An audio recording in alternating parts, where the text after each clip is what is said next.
उत्तम क्लासेस में आप सभी का हार्दिक स्वागत और वंदन है। साथियों, हम आज चर्चा करेंगे जीएस के बारे में। जीएस के कुछ फैक्ट, जो इम्पोर्टेंट फैक्ट जो कि हमने कल डिस्कस किया था।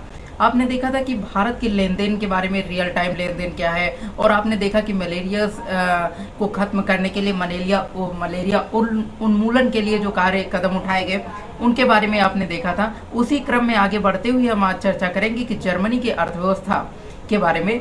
आइए देखते हैं कि जर्मनी की अर्थव्यवस्था मंत्री रॉबर्ट हैबेक ने एक घोषणा करी है। कौन सी घोषणा करी है ये जानते हैं। रॉबर्ट हैबेक ने घोषणा करी है कि देश के मोटर वाहन उद्योग में कंपनियों के एक समूह द्वारा पासपोर्ट्स विकसित करने की योजना है, जो कि यूरोपीय बैटरी के पर्यावरणीय प्रभाव का पता लगाएगी। साथियों, ये चीज़ हम जानेंगे कि जो जर्मनी की अर्थव्यवस्था मंत्री रॉबर्ट हैबेक हैं, इन्होंने एक पासपोर्ट यानी कि मोटर वाहन उद्योग की कंपनियों में एक समूह द्वारा एक पासपोर्ट विकसित करने की योजना बनाई है, और ये जो कि यूरोपीय बैटरी के पर्यावरणीय प्रभाव का पता लगाएगी। साथियों, इसके मुख्य बिंदु क्या है, आइए जानते हैं। 11 भागीदारों वाले संघ ने यूरोपीय बैटरी पर डेटा एकत्र करने और प्रकट करने के लिए मानकों का एक सामान्य सेट विकसित करने के लिए 8.2 मिलियन यूरो का वित्त पोषण प्राप्त किया है। साथियों, आपने देखा कि 11 भागीदारों वाले संघ, जो ये संघ है, तो यूरोपीय बैटरियों पर डेटा एकत्र करने और उन्हें प्रकट करने के मानकों का एक सामान्य सेट विकसित करने के लिए 8.2 मिलियन यूरो वित्त पोषण प्राप्त किया है। साथियों, कितना? 8.2 मिलियन यूरो। ये यूरोपीय संघ के नियमों के तहत अनिवार्य हो सकता है। किसके तहत? यूरोपीय संघ के नियमों के तहत अनिवार्य हो सकता है। और यूमिकोर, BMW, बेश, BASF कुछ ऐसी कंपनियां हैं जिन्होंने बैटरी पासपोर्ट के प्रयास शामिल हैं।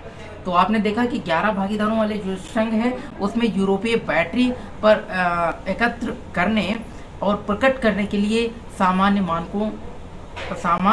सेट विकसित करने के लिए 8.2 मिलियन यूरो वित्त पोषण किया जा रहा है, और यूरोपीय संघ के नियमों के तहत अनिवार्य हो सकता है, जो कि यूमिक्रॉन, BMW, BASF कुछ ऐसी कंपनियां हैं जो कि बैटरी पासपोर्ट प्रयास में शामिल हैं। अच्छा, यूरोपीय आयोग का प्रस्ताव क्या रहा? इस साल के अंत में यूरोपीय आयोग का प्रस्ताव पर चर्चा करेगा और ये सुनिश्चित करेगा कि जो बैटरी निर्माता हैं पुनर्नवीनीकरण सामग्री की सामग्री और सभी रिचार्जेबल इलेक्ट्रॉनिक वाहन हैं, जितने भी रिचार्जेबल इलेक्ट्रॉनिक वाहन है, औद्योगिक बैटरी है, यूरोप में बेचे जाने वाले हल्के परिवहन के कार्बन फुटप्रिंट का खुलासा करें। बैटरी पासपोर्ट फ्रेमवर्क, देखिए, बैटरी पासपोर्ट फ्रेमवर्क, इस फ्रेमवर्क के तहत यूरोपीय बैटरी में एक QR कोड होना चाहिए। इन्होंने ये डिसाइड किया कि जो बैटरी पासपोर्ट फ्रेमवर्क होगा, उसके तहत यूरोपीय बैटरी में एक QR कोड होगा, और जो कि ऑनलाइन डेटाबेस से जुड़ा होगा, और ये व्यवसाय व EV मालिक व नियामक बैटरी की संरचना के बारे में जानकारी प्राप्त करने में सक्षम होंगे। तो साथियों, ये सुविधा की जाएगी कि जो यूरोपीय बैटरी होगी उसमें एक QR कोड होगा, और जिसके जरिए ऑनलाइन डेटाबेस जुड़ा होगा, जिसमें व्यवसाय, EV मालिक और नियामक बैटरी की संरचना के बारे में जानकारी प्राप्त करने में सक्षम होंगे। साथियों, ये एक डिजिटल टूल बैटरी के अंदर मौजूद कच्चे माल की रिसाइकिल करना भी आसान होगा। इससे जो डिजिटल टूल बैटरी है, उसके अंदर जो कच्चा माल है उसको रिसाइकिल करने में भी बहुत आसानी प्राप्त होगी, और ये इस क्षेत्र के विदेशी आपूर्तिकर्ताओं की निकेल और लिथियम जैसे संसाधनों पर निर्भरता को कम करने में मदद करेगा, जो बैटरी के उत्पादन के लिए आवश्यक है। तो आपने क्या देखा कि जो जर्मनी की अर्थव्यवस्था के मंत्री हैं रॉबर्ट हैबेक, इन्होंने एक घोषणा करी, और क्या घोषणा करी कि एक पासपोर्ट विकसित करने की योजना बनाई है, और जो कि यूरोपीय बैटरी के पर्यावरणीय प्रभाव का पता लगाएगी। और आपने देखा कि 11 भागीदारों का संघ है, जो कि एक डेटाबेस एकत्र करने और प्रकट करने के लिए सामान्य सेट विकसित करेगा, जिसमें 8.2 मिलियन यूरो वित्त पोषण किया जाएगा। और देखा आपने कि यूरोपीय संघ के नियमों के तहत ये बहुत अनिवार्य होगा। इसमें कुछ कंपनियां जुड़ी हैं, यूमिकोर, BMW और BASF। आपने देखा कि इसके प्रस्ताव जो कि इलेक्ट्रॉनिक वाहन, रिचार्जेबल इलेक्ट्रॉनिक वाहन और पुनर्नवीनीकरण बैटरी निर्माता जो होंगे वो पुनर्नवीनीकरण सामग्री की जो सामग्री होगी और औद्योगिक बैटरी वो यूरोप में बेचे जाने वाले हल्के परिवहन के कार्बन फुटप्रिंट का खुलासा करेंगे। आपने देखा कि बैटरी का जो फ्रेमवर्क होगा उसमें क्यूआर कोड दिया होगा जो कि डेटाबेस से जुड़ा होगा और व्यवसाय, ईवी मालिक व नियामक बैटरी की संरचना प्राप्त करने में सक्षम होंगे। आपने और देखा कि कच्चे माल को रिसाइकिल करने में भी मदद मिलेगी।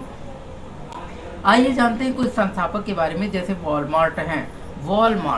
वॉलमार्ट के संस्थापक कौन हैं? आपने देखा वॉलमार्ट का नाम सुना होगा आपने,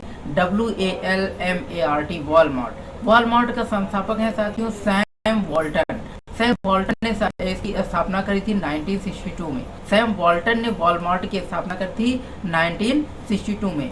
पेटीएम के संस्थापक कौन है? पेटीएम के संस्थापक विजय शेखर शर्मा 2010 में इन्होंने स्थापना की थी। विजय शेखर शर्मा जो कि पेटीएम के संस्थापक हैं। गूगल के संस्थापक लैरी पेज और शर्फ ब्रिन हैं और इन्होंने 1998 में जो है गूगल की स्थापना करी थी।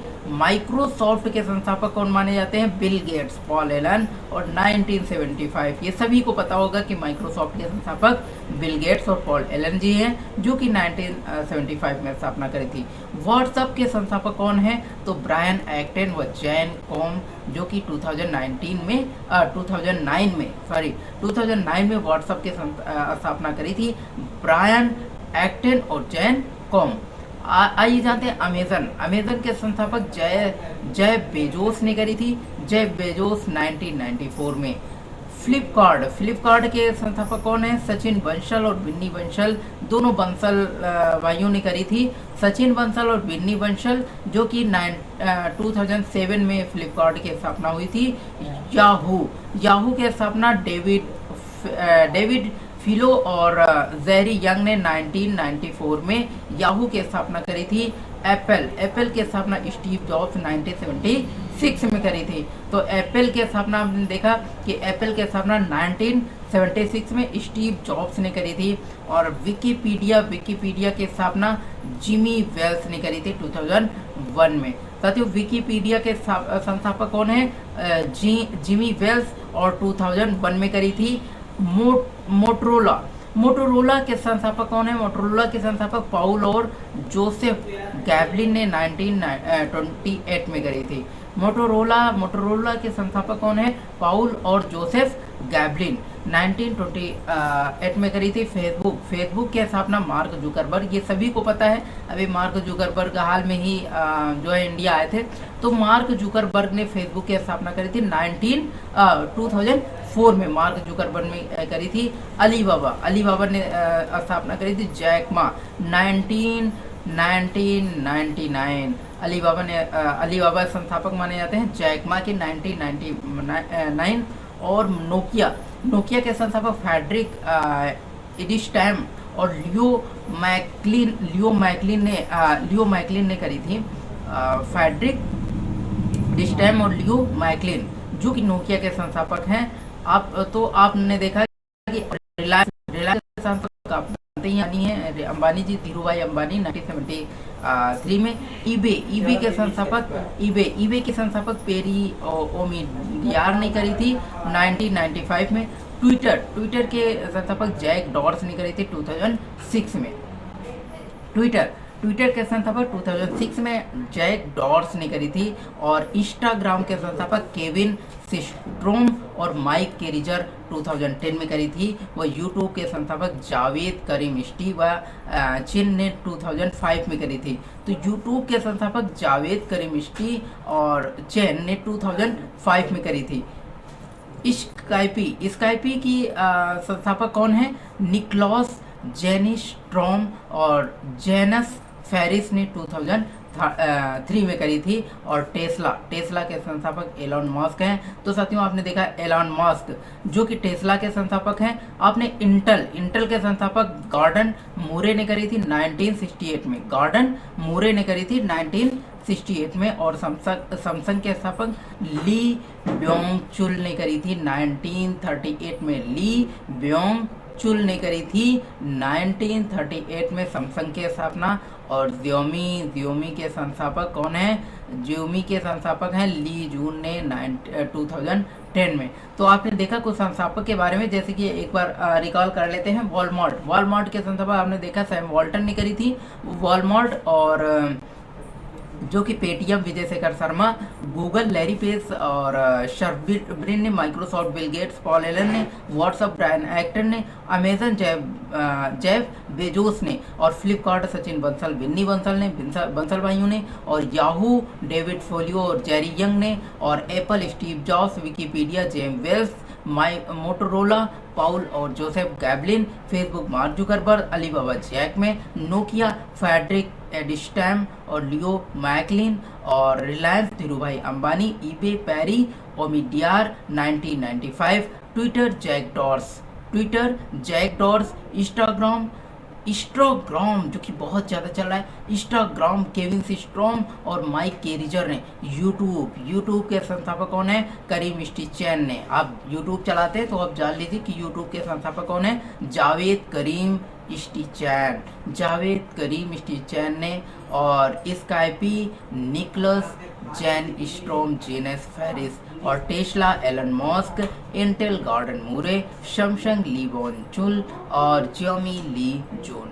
तो आपने देखा ये संस्थापक कुछ थे और कुछ इंपॉर्टेंट फैक्ट जो आपने आज के देखा। और अगले सेशन में हम जल्दी ही मिलेंगे आप लोगों के साथ एक नए इंपॉर्टेंट फैक्ट के साथ में। साथियों यूं ही हमारे चैनल पर बने रहें। हमारे चैनल पर नए हैं तो लाइक, सब्सक्राइब और शेयर करते रहें, और ये महत्वपूर्ण जानकारी दोस्तों तक पहुंचाते रहें। वेरी वेरी इंपॉर्टेंट है। मैं पर डे आप लोगों को कुछ इंपॉर्टेंट फैक्ट बताता हूँ जो कि जीएस से है, और इसका प्रॉपर नोट्स बनाते रहिए जो कि आगे आने वाले एग्जाम में बहुत ही लाभदायक होगा। साथियों ये रामबाण साबित होगा, ये 100% है। जो भी फैक्ट मैं बता रहा हूँ वेरी वेरी इंपॉर्टेंट है, हमेशा आते रहते हैं। तो साथियों इसी के साथ मैं अगले सेशन में मिलता हूँ। तब तक के लिए साथियों बहुत बहुत धन्यवाद।